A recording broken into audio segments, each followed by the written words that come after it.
Assemble the raised bracket and the dual slot bracket. Tighten the screws.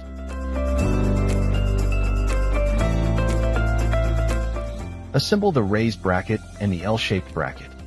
Tighten the screws. Align the bracket with hole position. Tighten the bracket screws.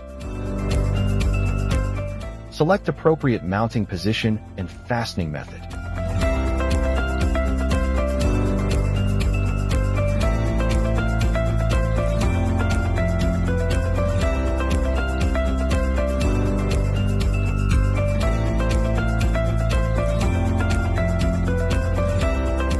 Stick adhesive tapes on the back of the control box.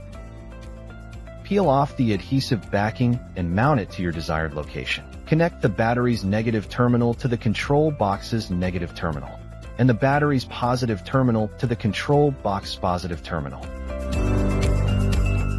Connect the ACC wire to the fuse adapter.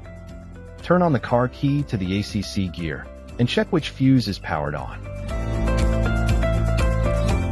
Take out the ACC fuse of your original car and insert it into the fuse adapter, and then insert the entire fuse adapter into the ACC fuse position of the original car. Insert the ACC wiring harness plug into the control box port. Switch to the preferred power source. Run the detection wire to the battery's positive and negative terminals. Connect the red wire to the positive terminal and the black wire to the negative terminal. Connect the sensor wires. You could run the sensor wires to your car's high beam, reverse light, brake, hazard light as trigger signals. Insert the 3-pin sensor wiring harness plug into the control box port. Connect the switch panel to the control box.